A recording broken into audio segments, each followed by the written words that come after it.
Ano ang mga ganap sa one of the most explosive boxer natin ngayon na si Mark Magnifico Magsayo? Mga kalaban ay tulog habang ang crowd ay dilat na may halong sigawan kapag suntok niya ang tumama. Paano ba naman? Abay kidlat sa bilis at sa sobrang lakas kumasa, may recoil pa. Direct impact at aftershock ang abutin kapag gamao ng Boholano ang dumapo. Merrick Destroyer's only fallen to the feet 4 times, so it should be a stern test. But look at this from the Filipino. Mark Magsayo looking really sharp early on. Easy work lang ba tong stepping stone na inihain sa kanya? At kaya pa bang bumangon muli sa kabila ng sunod-sunod na talo kontra sa mga dekalibreng kampyon? Once Magsayo solves this conditioning issue, I guarantee you he will be a better fighter. Sharp and crisp, yan ang bintahe ng mga patama ni Magsayo. Yung tipong magdadalawang isip ang katunggali kung lulusob o aabante ba. Kaso lang, he took a back-to-back loss sa dalawang crucial fight niya. Kaya nilisan ang featherweight bilang dibisyon na kinamulatan mula umpisa.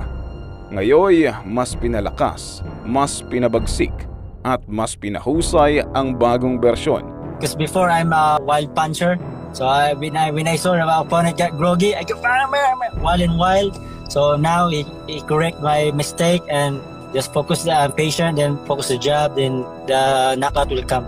Dahil madali na sa kanya na makuha ang timbang, kaya asahang magandang kondisyon sa gabi ng bakbakan.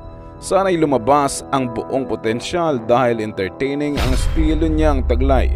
Tipong sulit na sulit ang biniling tiket, lalo na kapag kanang suntok na ang dumapo. Not taking a lot of... Oh!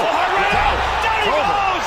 What a shot! This fight is over! That's it. Wow! Kaso lang, anong silbi ng lakas ng suntok kung limited o nauubusan ng hangin? Pero wala, pag conditioning wala, baka 4-5 rounds ka lang. You don't want to be an elite fighter for 4 to 5 rounds only. You want to be an elite fighter from the first round down to the last round.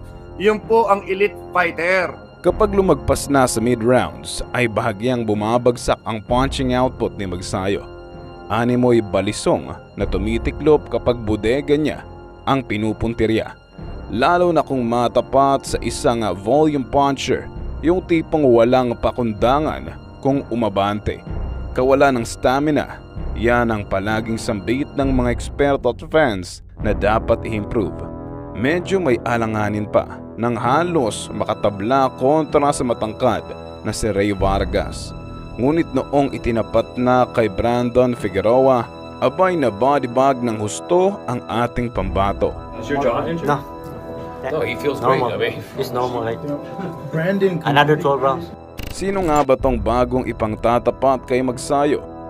Isang Mexican road warrior na may 17 wins, 6 losses at may 10 knockouts. Naging maanat lately ang karera nito pagkatapos malasap ang sunod-sunod na talo. Tanggap na ang buhay record pattern, subalit huwag pa rin kumpiyansa sapagkat may dalawang kamay rin yan na pwedeng magpatulog sa kahit sinong pabaya. Defeated. Binansagang Canelito dahil dati gustong sumunod sa yapak ng 4 Division World Champion at future Hall of Fame, Canelo Alvarez.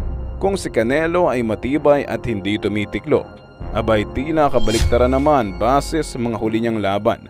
May mentalidad rin ng isang Mexican fighter, ngunit skills pa rin ang mangingibabaw sa pagtunog ng kampanilya. Ito na marahil ang kanyang last hurrah para patunayan ang sarili kontra sa isang dekalidad na katunggali. Kung matatandaan nyo, si Chris Avalos na isang Mexicano ang unang acid test sa isang umuusbong na Magsayo. Pinabagsak sa unang pagkakataon at pinahirapan na halos di na makatayo.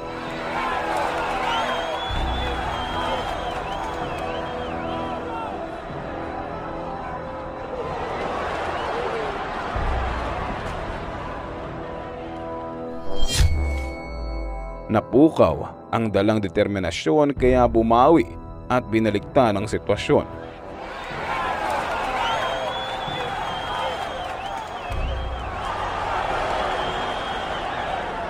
Finish him!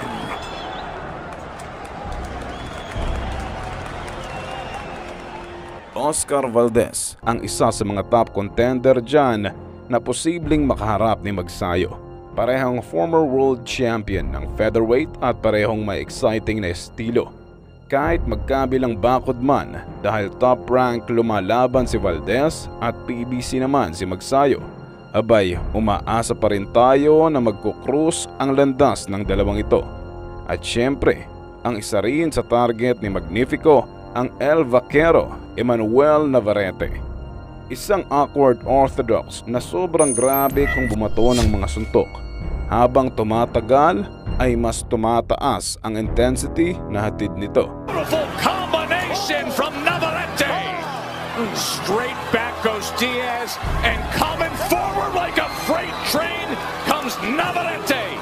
Walang pakundangang kombinasyon sa hindi mo inaasahang anggulo. Every time I dropped him, he came back stronger. He was a beast in there because he kept coming at me. He kept getting better even though I kept hurting him. May reach rin na sobrang haba, kaya mahirap ilagan at walang kaubosang stamina.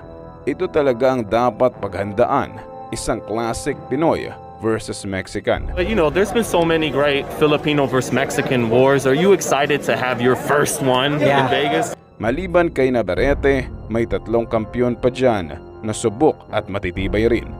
Joe Cordina ng United Kingdom, hawak ang IBF World Title. O'Shake Foster ng United States, hawak ang WBC World Title. At Lamont Roach ng US, hawak naman ang WBA World Title. Ang isa pa nating kababayang si Charlie Suarez ay hawak ang 3 regional titles pagkatapos talunin ang undefeated Australian na si Paul Fleming. Ngayon nakapwesto bilang top 15 sa WBC, top 6 sa IBF at top 9 sa WBO. Excellent. Masusolusyonan kaya ng kampo ni Magnifico ang kakulangan sa hangin?